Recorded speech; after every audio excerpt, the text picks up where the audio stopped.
Hey guys, Dr. Craig Kaler coming at you here with an important message. So we've all been going through a lot lately, obviously the past couple months. A lot of you feel stuck.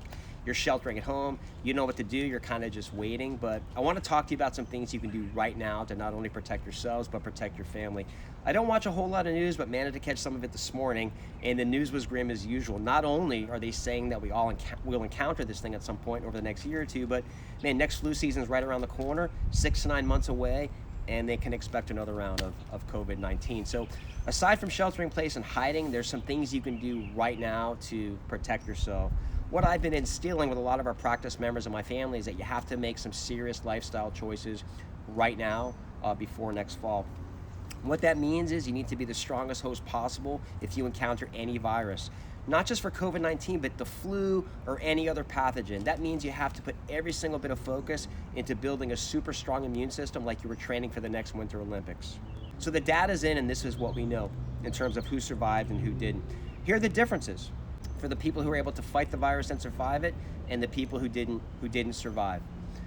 The difference was basically simple. It was a couple different factors. For the survivors that got the virus, they were able to shed the virus in as little as 8 days, with an average being 20 days till they were able to shed it. And for the people that didn't survive it, the virus was detectable to the point where they died.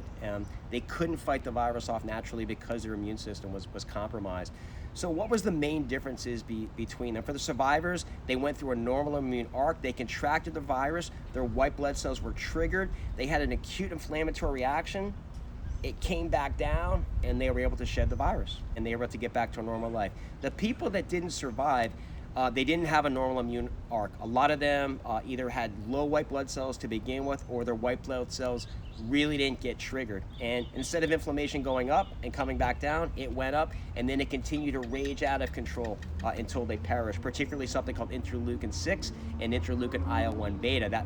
That latter one's responsible for a lot of lung damage that people had. So here are the two keys with everything that I just talked about. Number one are your vitamin D levels. This is crucial. Vitamin D is a hormone, and it regulates your immune system. It also triggers that innate immune response. This is crucial if your body's going to go through that normal immune arc where inflammation goes up and it comes back down. All the immune cells in your body rely on vitamin D. They all have vitamin D receptor sites.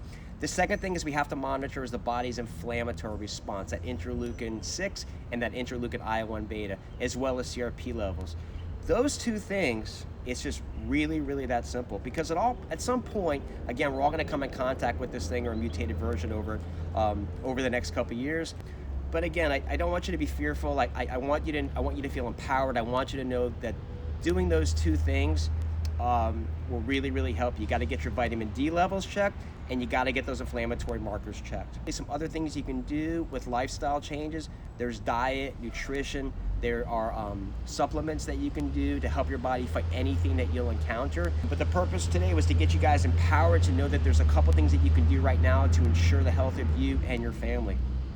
If you have any questions, feel free to reach out to us. We do have some of that testing available here in the office, but take that information and be stronger. I love you guys. Have a great day, and I can't wait to talk to you sometime. All right, take care. Bye-bye.